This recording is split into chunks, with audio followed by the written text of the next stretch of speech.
Our Story Production presents The Road to Our Story, spotlighting an in-depth look at many of The Road to Our Story magazine's featured articles. So get ready, for you're about to travel on The Road to Our Story.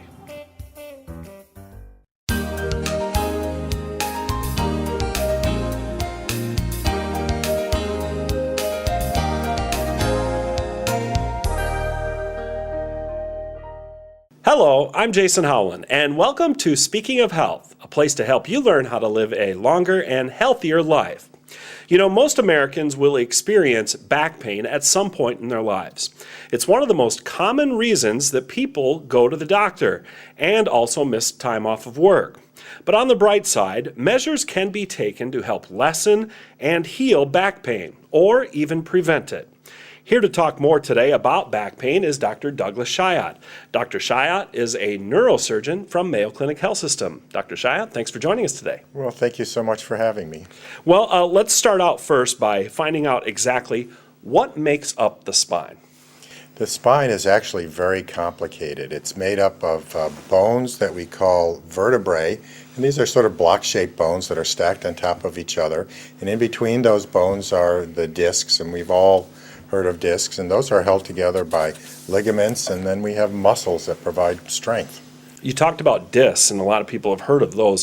What is a disc? Is it a bone? Is it cartilage? Or is it something else? Yeah.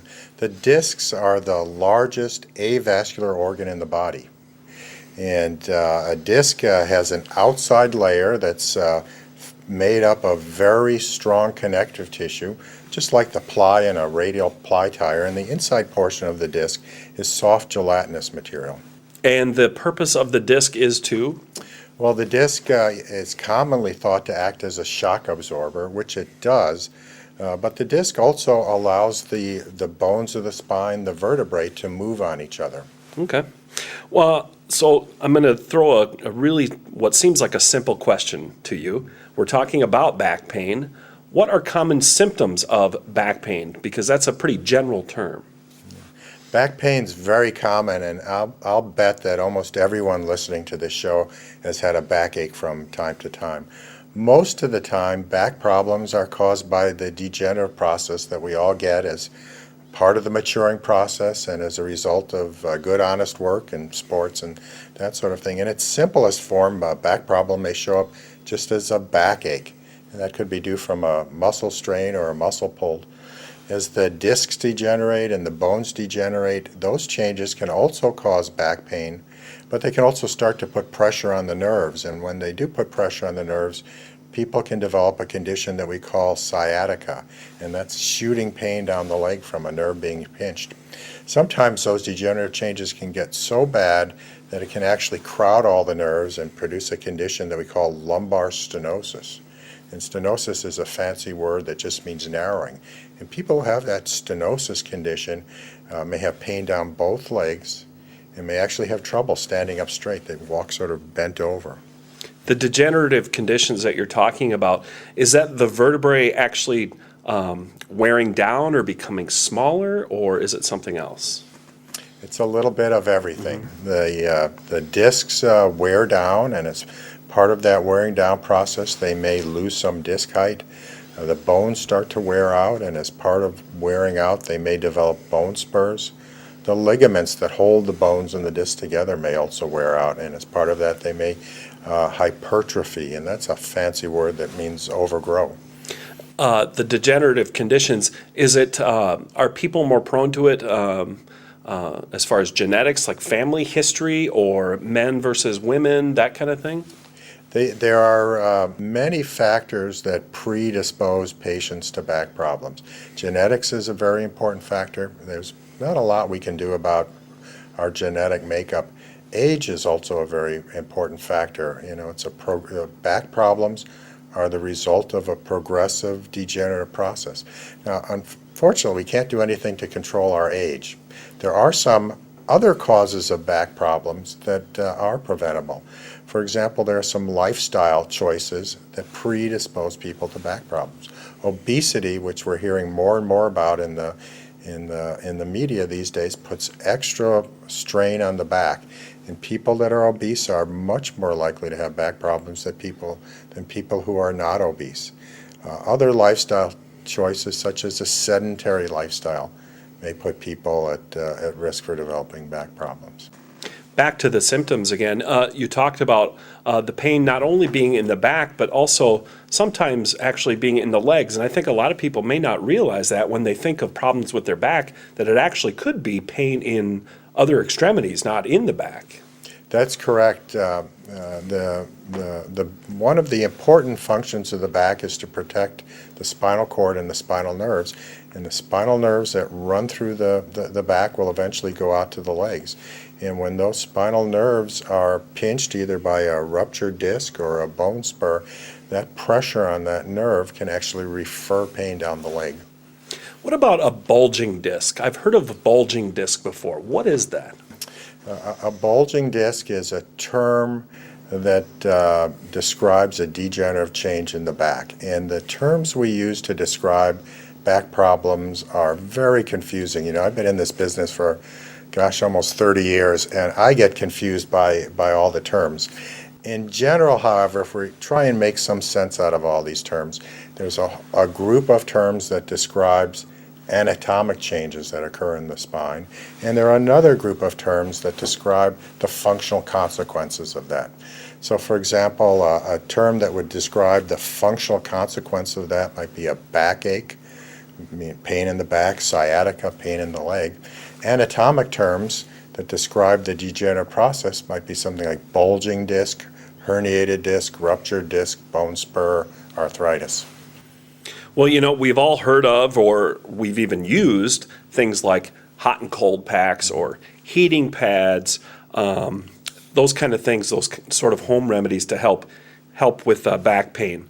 At what point should someone go see a doctor with back pain? Yeah, that's a terrific question. You know, I'm going to guess that just about everyone in our audience today has had a backache at some time or the other, and they know that it usually lasts for a few days, and if you lay low and sometimes take some over-the-counter medications, it'll usually blow over. But there are some red flags that we really need to be aware about that should trigger a visit to the doctor. One of the most important red flags is the development of a neurologic deficit, and by neurologic deficit I mean weakness in a foot or a leg or inability to control your bladder or bowels. Some other red flags that that might prompt an early visit to the doctor are a history of trauma. So for example, if you were in an automobile accident and immediately after that you develop pain in the back, you may have a serious injury in the spine and may need to visit the doctor. Another group of red flags are having a backache in an unusual context, and by unusual context I mean other symptoms that may suggest a more serious systemic illness. So for example, a backache that develops after a prolonged fever, it might be wise to visit a doctor in that situation. Or a backache that develops after a period of unexplained weight loss, it might make sense to visit a doctor.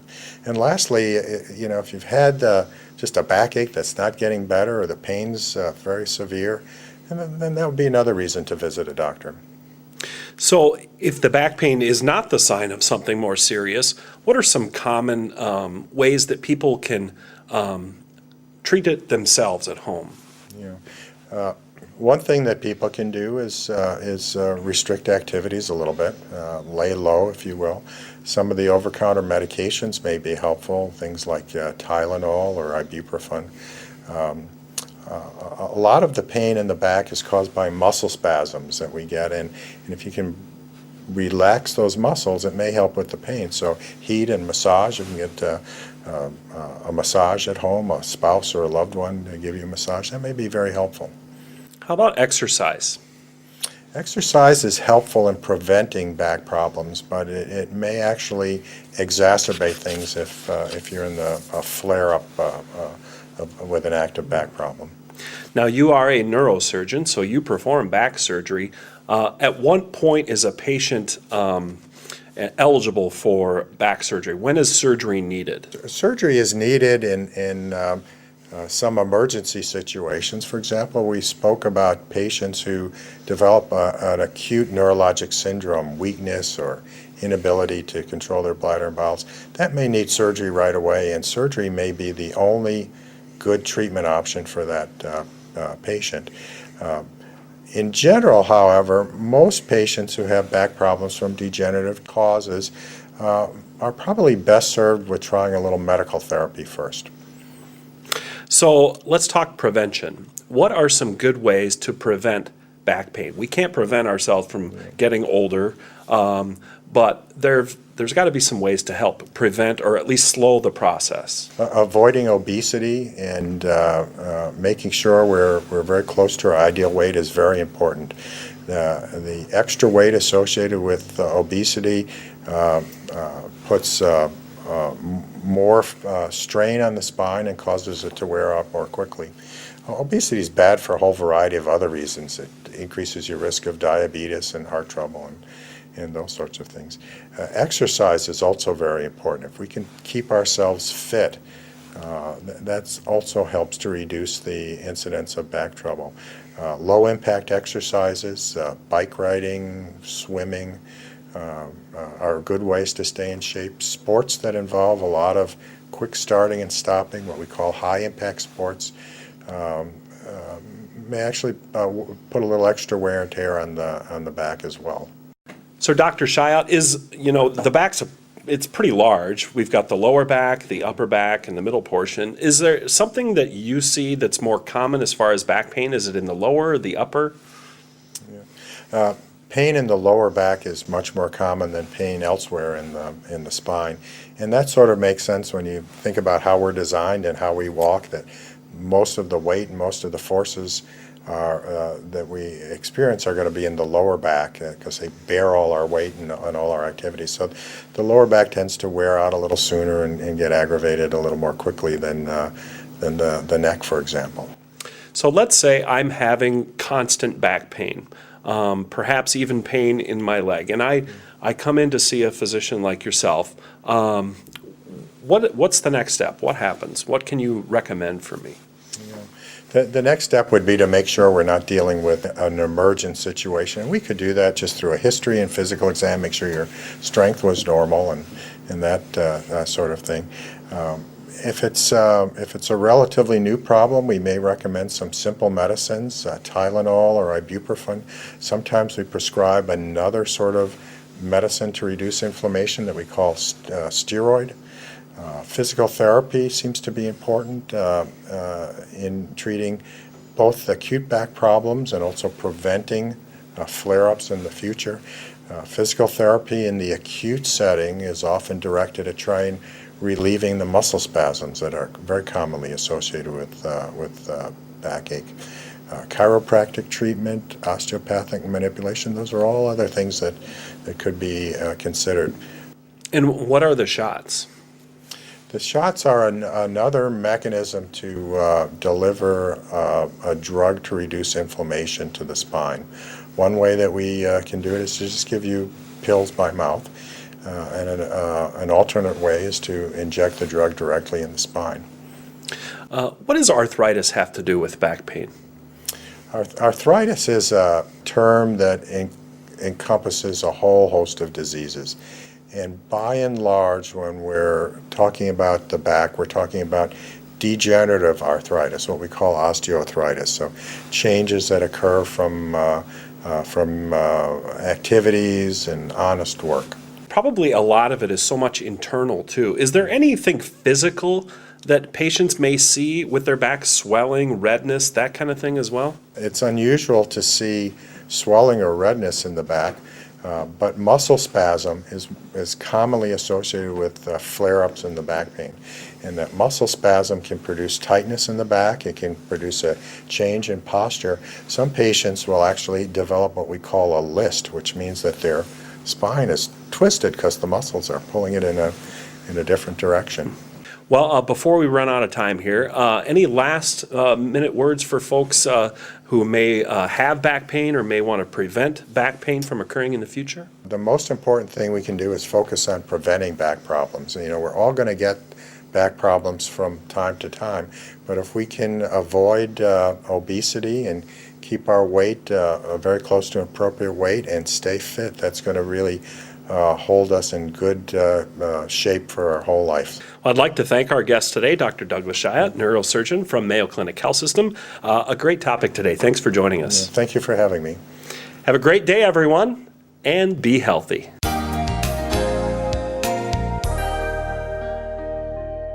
There you have it, folks. One of the favorite stories ripped from the pages of The Road to Our Story magazine. Let's have a look at another.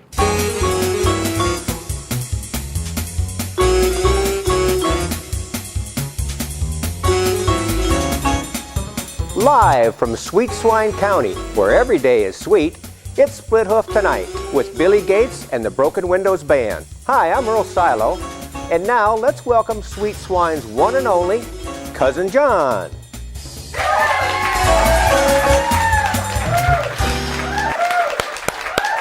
Well, I tell you what, Earl, those kids put on a good show, don't they? Don't they, though? You know, hey, Earl, the other day I went up to old Martin County there in southern Minnesota, and I was golfing, and I decided after golf I was going to go out, have me a cocktail. So I was driving around. I went downtown there. They got that American Legion there downtown, Okay. And I go in there, and who do I see behind the bar slinging drinks but old Willie Odom. He must have fallen on some hard times there at old Clem Johnson's feeds shed there, because he's got himself a part-time job down there. And, of course, he's the guy that robbed my bank, and all that. But anyway, he says, hey, Cousin John, come on over here. Try my new cocktail I just came up with. And I said, okay, Willie, what do you got? He says, I call it the Osama bin Laden. The Osama bin Laden? Oh, what's in it? 2 shots and a splash. Good one, Cousin John. Anyway, hey, I was wondering why all of a sudden everybody's come to the realization here in the United States that we have a shortage of oil. I don't get it. Me neither. It's got to be a geographic thing because, we got oil in Alaska, coastal Florida, coastal Louisiana, all off the whole west side of the west side of the country there. We've got oil in Pennsylvania. We've got oil in North Dakota. They got that stuff down in the shale there. They can go in there and they say there's more oil there than there is in the Middle East. Wyoming, Texas, Oklahoma, Kansas. I just think somebody forgot to check the oil. But I figured out what the problem is. All our dipsticks are out there in Washington. Anyway, folks, hey, we got a great show lined up for you tonight. But before we go off, we're going to take and see one of our residents that's found out what's going on outside Sweet Swine County. So stick with us. We'll be right back. Hello friends, I have just a quick second to fill you in on a few exciting events happening here in our story country. A flurry of activity awaits you at Laverne's 16th Annual Winterfest, promising an array of activity from great food, skating, a lighted parade, cribbage tournament, Feed the Buffalo, 5K, musical performances and concert, play at the theater, and other community-wide events. Winterfest will be held from November 30th to December 2nd in Laverne, Minnesota. Come shop for goodies at the craft show from 10 to 4 at Laverne Elementary School. Celebrate winter at Winterfest in Laverne.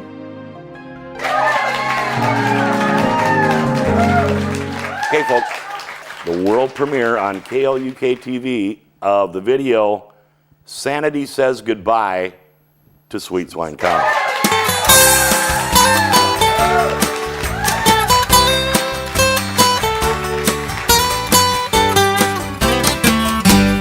As the corn grows, there are people who live in the essence of pity.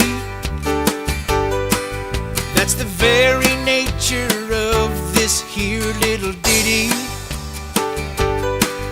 And these pillars of society are all just floating in some crazy dream. As the corn grows, Betty Thompson's the kitchen queen. But Mrs. Swanson wants to change that scene. Urban Katie is a farm girl now. California wouldn't have her anyhow.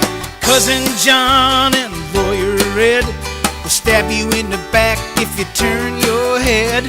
Don't turn your head. There's just a few reasons why sanity said goodbye to Sweet Swine County.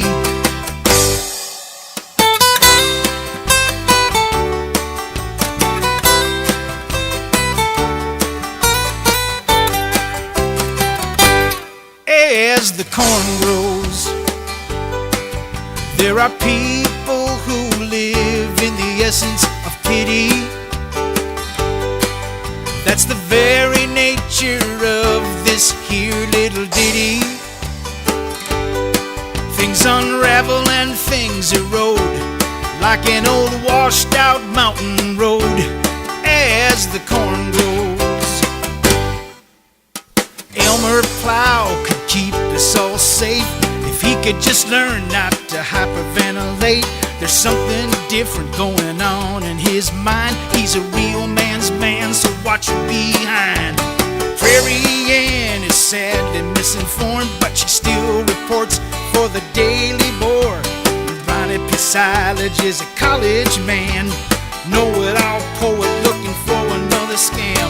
You'll be floored to discover that Aunt Millie is Cousin John's lover. Give it up, girl, give it up. There's a few more reasons why sanity said goodbye to Sweet Swine County.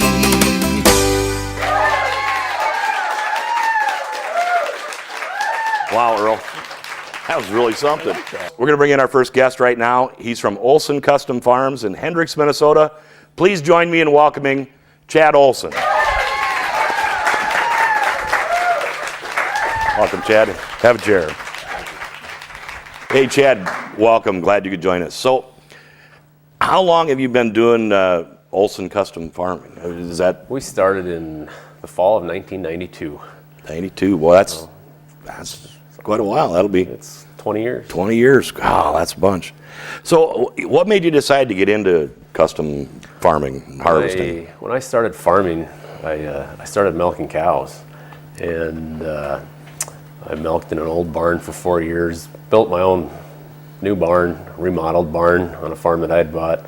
63 days into that deal, the barn burnt down. I lost the barn. Oh, God. I lost all the cows, and at that time, I only had 200 acres to farm. Mm-hmm. And I needed a way to generate some income, so I bought a combine. I couldn't justify owning a combine for that few acres. For 200 acres, right? 200 yeah. acres. So I had a couple neighbors that said they would hire me if I bought a combine, and that's kind of how it started. Oh, sure. So, what have you grown into? How many combines and employees and that you have now? Well, it started with a one-man show, just myself, and as of today, we've got 65 combines and 50 to 60 employees. Wow, that's a bunch. So, are your employees, are most of them from the Hendricks area there, or they come from all over? We have 20 to 25 that are local people. Uh-huh. A lot of them have been with us for over 10 years, and we use foreign help. We use some South Africans. Oh, and really? They're here for 9 months out of the year. So this past year we've had 30 guys from South Africa here this past year, and they stay for 9 months out of the year. So they know our type of farming or whatever? Or they pick it up quick enough? or?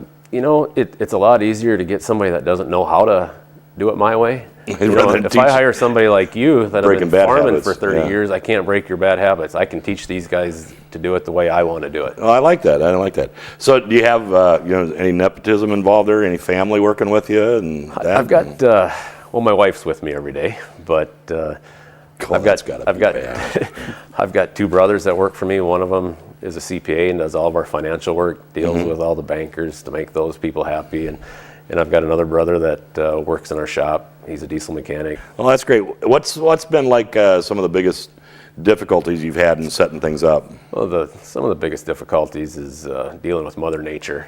We travel to Oklahoma and Texas, and we'll get there, and we've had years where we've sat for 20 to 25 days and can't turn a wheel, because of the rain.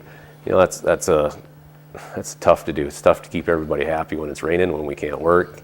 Another thing is help. A lot of young help miss their girlfriends, they miss their mothers, and they want to go home. So that's kind of when we started using foreign help. If they go home, it's a long plane ride home, and they got to pay their own way home. Right. So I'm assuming you make the big sweep every spring or fall, and you take your family along with you. Yeah, I've got 5 kids, and they all travel with us. We'll leave as soon as school's out. We generally leave the farm when we're done planting. So end of May, we head to Oklahoma is where we catch up with the harvest, and I think my wife and kids enjoy it more than I do. They get to travel all summer. Really? Oh. They'll do swimming lessons in Oklahoma, or they've got something different in each town. I've met friends along the way, so they enjoy it. So like for most farmers like me, harvest time for me is like in the fall. So that's the time I get excited. That's when the money starts coming out of the fields. How do you keep yourself motivated during the spring and the summer and that type of thing? Well, when I started harvesting, a month or two in the fall it was good income for us with a combine, and eventually when we went out on the road, I just kind of figured, if we can harvest for 6 or 7 months out of the year, it's going to pay for our equipment quicker. So now I know I'm a little bit familiar with Hendricks. I know it's not a real big place. No, it's a town of 700 people. Yeah, so you must have had some impact on the city, haven't you? Well, everybody's supported us along the way, or I should say most people have. We try to do all of our business local, whatever we can do, no matter if it's all the guys are in town buying groceries, or the local fuel company, the local elevator. So, I know your kids are kind of young now and stuff, but do you foresee them taking over the business in the future? It's really too early to tell. I mean, my kids enjoy being out in the fields. They enjoy the traveling, and if it's something that they want to pursue someday, I'll help them, but it's not something I'm going to push them into. It's not a job for everybody. Now, besides the custom harvesting and that, and then, of course, your own farm, is there any other businesses, endeavors that you've got going? My brother Travis and I are in a partnership with a feedlot. We feed several thousand head of cattle, and so him and I partner on that. And recently, I've teamed up with a dirt contractor, and we've started a farm drainage business. Tiling. Yeah. Well, great. Well, wish you the best of luck on that. So, what's your ultimate farming goal or business goal? My goals have changed a lot since I've started.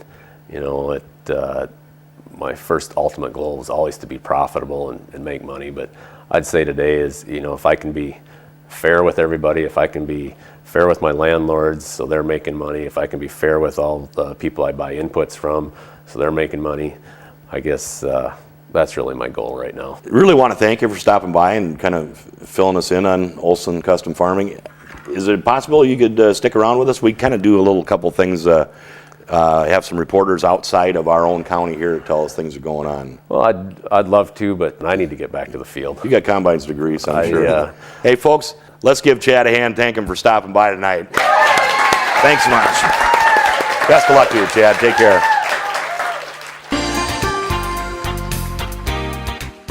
Bonnie P. Silage, festival fanatic here to entertain my adoring public. Travel to downtown Jackson on December 1st for Jackson's Holiday Fest celebration and firework display. Plan to enjoy this community holiday celebration with free kids events all day Saturday, including Santa's Workshop, Story Time, a vendor and craft expo, carolers, free movie and swimming, bingo, a gun show, an Opry Christmas show, poker run, and much more.